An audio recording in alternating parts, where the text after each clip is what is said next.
I was wondering, you were talking yesterday about consciousness being aware of itself, and I was wondering what that was. As there's visual and perceptions and thoughts and feelings, but what the experience of consciousness itself was. If I ask you the question, are you conscious? What would you say in this moment? I am. And if I ask you the question, did you answer my question out of hearsay, because you have learned in school, or because your parents have told you so? Or have you answered my question from direct experience? From direct experience. There you go. So consciousness is direct experience. Yeah. If you try to find out the place from which the answer to the question, am I conscious, comes, that's the place where we experience consciousness. You see? Now, it doesn't mean because we answer yes from experience when we are asked, are you conscious, that we have had this liberating glimpse of consciousness. And the reason is that although we answer yes, I am conscious, and this answer truly comes from experience, we may still believe that this consciousness, the existence of which we are certain, is still limited, personal, conditioned by the body, by the mind, etc. You see? So, to understand, as you just did, that there is such a thing as a direct experience of consciousness is an important step. But it doesn't deliver the full enchilada. You see what I mean? Because the full enchilada, or let's put it this way, the essence of the enchilada, I don't know what it is, because I know. The cheese, the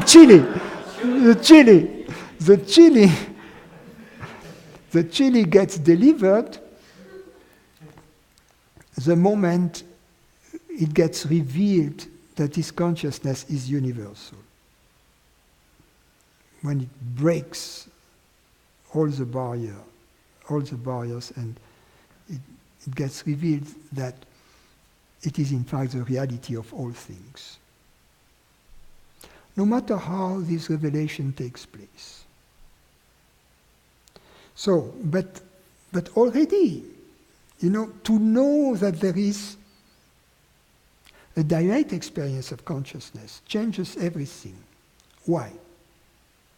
Because it is tantamount to opening a direct phone line with God. Up until that moment, you don't know. You say, okay, God, yes, I've heard about it, the priest has told about it, but how do I talk to God? How do I experience God? Where can God be found? You see? And then you are told here, well, here is where?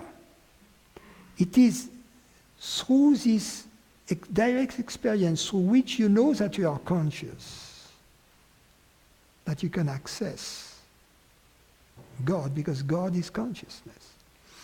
Your consciousness and God's consciousness are one and the same. So that's, in other words, when we understand that consciousness is a direct experience, unlike any other form of experience we already know, because any other form of experience we know is the experience of something, of an object, gross or subtle, of perceptions, of thoughts, etc. Whereas this experience is the experience of that which knows. And the experience of that which knows is unlike any other experience of what is known, right? It is a unique element in our experience, just as the image I use is that, in the retina there is a blind spot where the optic nerve arrives. We don't see it, but it is there. There is a blind spot. So we have not looked at the blind spot up until someone tells us, that's the path where the optic nerve gets to the brain. That's the path where you get to your true nature, to your reality. So to know the existence of the path is already an important achievement. In the beginning, you don't know how to use it. You say, yes, that's an experience, what do I do with it? But the fact that you know, your attention will be more and more directed towards it, your interest.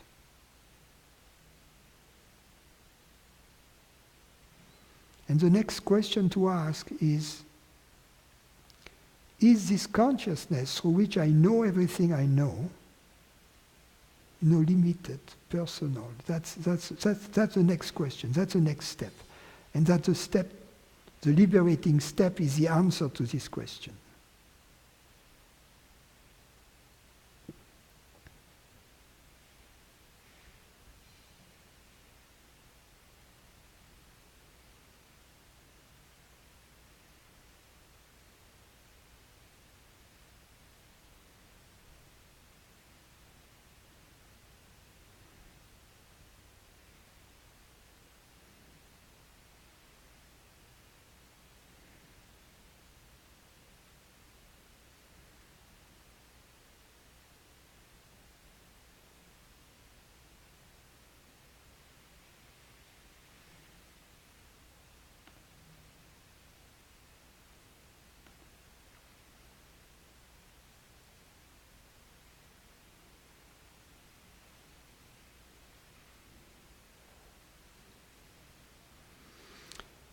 Mary says, I've noticed that if a notion to do something comes to me, it has been my experience that if I do not weigh or judge the point or usefulness, in my opinion, of the purpose or outcome and just do it, I experience a very touching sweetness that I am participating in something divine. Whether it appears to be a mundane or adventurous action, recently it has become very clear that letting go of knowing why is a profound aspect of true freedom, because my tendency has been to have some kind of goal. Is this what is called the don't know mind?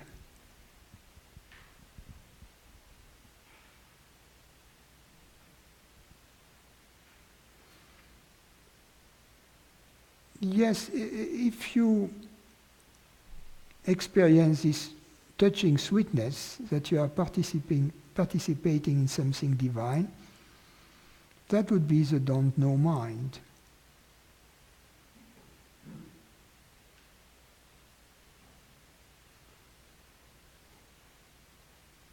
However, you said it has been my experience that if I do not weigh or judge the point of usefulness, in my opinion, of the purpose or outcome and just do it, I experience a very touching sweetness. Let's take, you say, if I do not weigh or judge the point of usefulness. Let's say you have to take a trip from California to France. And you are seeking a ticket, a plane ticket.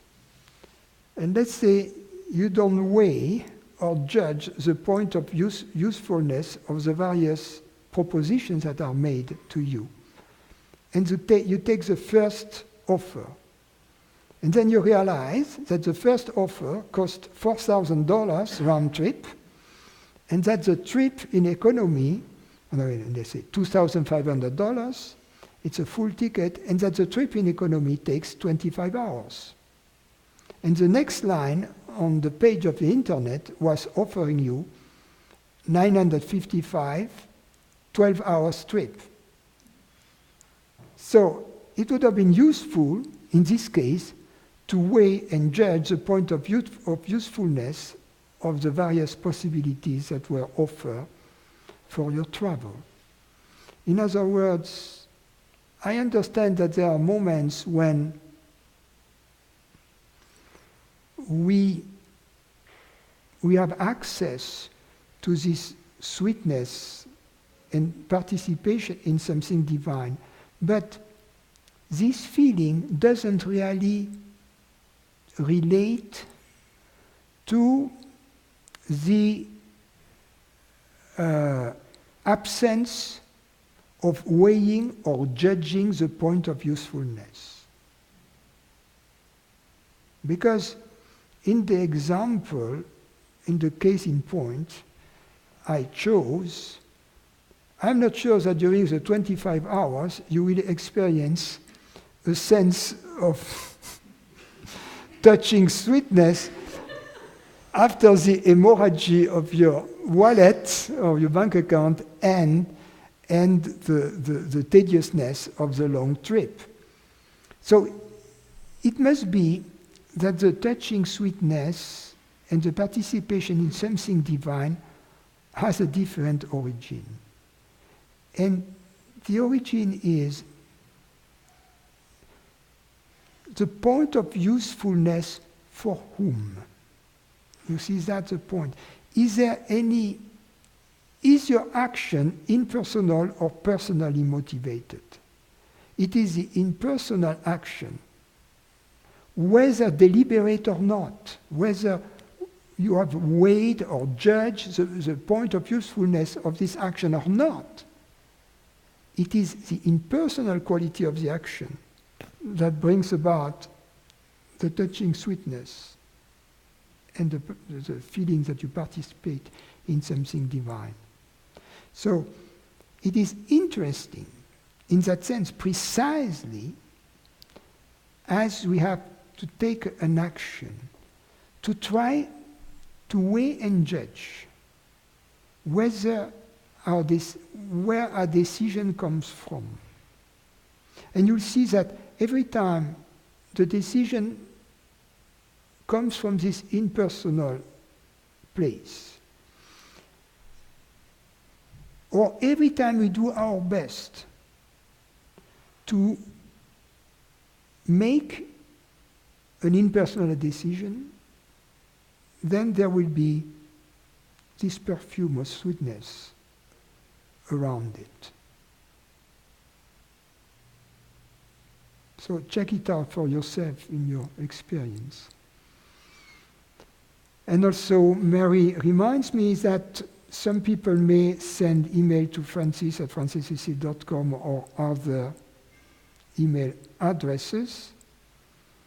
And yes, I have to remind our friends online that the questions have to be sent to either questions at francislucille.com or to francislucillefrance@gmail.com, which is the link which is provided above the video player for the questions. Also, I would appreciate your feedback on the technical quality. It seems that yesterday we had some problem with the sound.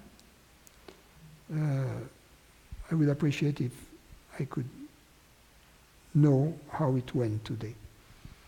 Any questions here?